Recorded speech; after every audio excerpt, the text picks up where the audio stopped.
What's going on, YouTube? Jay from Jay's Planted Tanks, or Tank should I say, since this is my first one. If you guys watched my intro video, I told you that I had two 20 longs.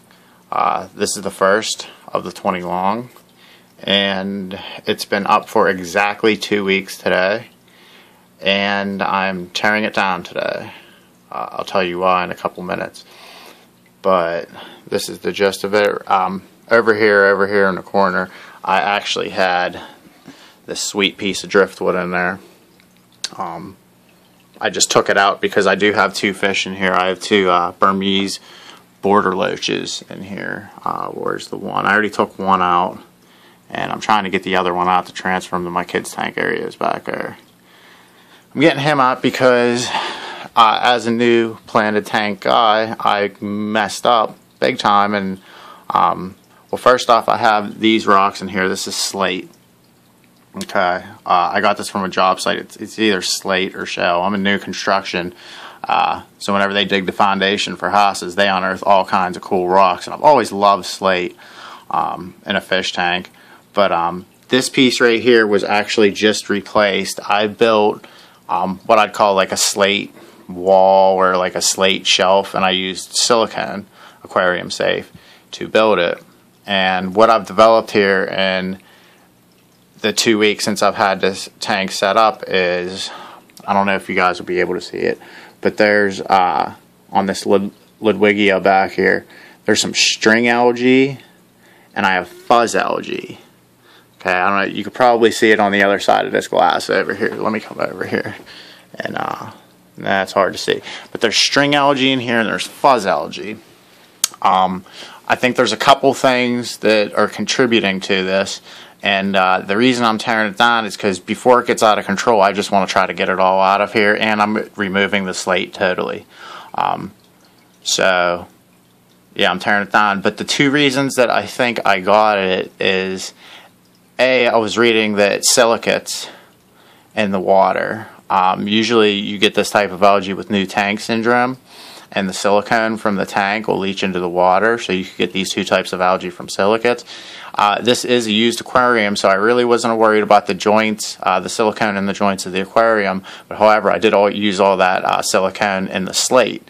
So that, and I also read somewhere that slate has a lot of silicates in it. So before it gets out of control, I'm just going to, I really don't like the way it escaped anyway. There's a lot of changes that I wanted to make anyway. You can see I have some Rotala indica up here that's just uprooted from me trying to chase around that other loach to try to get him out. And I figured, well, this guy was being a little hard wherever he's at, so I figured, there he is. I figured, hey, I'll just get all the plants out there before I damage them and everything. But I'm also getting like a little bit of brown algae. This is on the Eco Complete. And the brown algae is just, I think it's a new tank syndrome type of thing. Very little. I didn't get much. You could see here on this, I think this is called Quadra something, the four-leaf clover stuff. I'd have to look it up. I'm still getting used to all these scientific names with these plants. But I think it's Quadra something. Someone could post down in the comments exactly what it is. I'll give a complete overview once I set the tank back up of all the plant names and everything. And then another factor that I don't think I'll be able to get this tank 100% balanced is because the lights I'm running, this is a 20 long, I'm running 48 watts of, it's a T5 HO. So I'm running 2.4 watts per gallon, which is, I mean, a lot of people say, okay, that's mid-light. But one thing is the par rating on the substrate is going to be much higher because this is only a 20 long. So I'm only like 14 inches. And as you can see, this Blixa japonica right here, normally whenever you look at a lot of videos, you'll see it's a nice lush green, kind of like the color of grass. Well, this has a, you can see that like rust color right there, and it's not melting away. It has tons of new growth. You can see this one right here, all this new growth. The ends of the stems of the leaves are a little bit torn up because I did trim them. But this rust color right here, that's not melting. That's what it does under high light. And I was also reading on the L. sessiliflora over here that it has like the yellowish tips. That's how it reacts under high light. Not to mention I'm getting tons of new growth like on the Rotala back there. I mean, there's just all kinds of new growth. All the plants have tons of new growth. So it's not that I'm not growing the plants. I think the light is just, it's considered, I mean, the plants are acting like it's high light.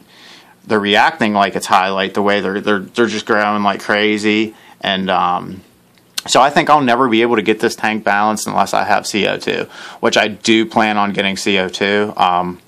I'm saving up right now for the regulator and the tank and everything, because I'm going to get a regulator with 2 manifolds on it so I could do this tank and the one below it, the other 20 long. So I'm going to do 2 tanks on one regulator. So I'm going to save up. But yeah, this tank's going to get torn down tonight, and I'm just going to try to clean up all of this algae before it gets out of control.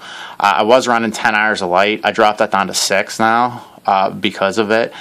But the reason I'm tearing it down really is the slate. It really did a number on the tank.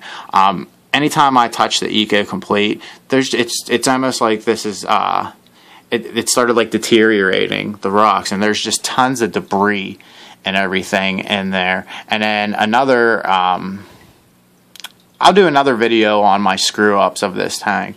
But there was a couple other things that had to do with the filter back there that hang on the back. I wasn't getting any flow over here, no flow at all. And I don't know if you're going to be able to see it in the camera, but you could see this rotala back here, especially like I'll point to it right there. If you look at it, there's all kinds of debris, and the rotala, look at that big chunk. I was so excited whenever I put this tank together. I just put a big old clump in there. I never separated any of it.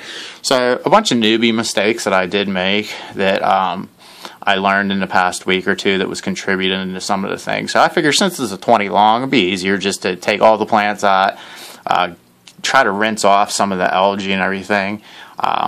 Just start from square one. Get all that slate out of there and just rescape it. But all the plants are healthy. They're all very healthy and thriving. So I got that on my side. But I wanted to give you guys, I got some non-eval up here just floating. I got this non-eval the other day, and it had a ton of runners on it, tons of babies on it. So I figured, I knew I was going to be tearing it down. So I'll just let it float. I ain't even going to plant it.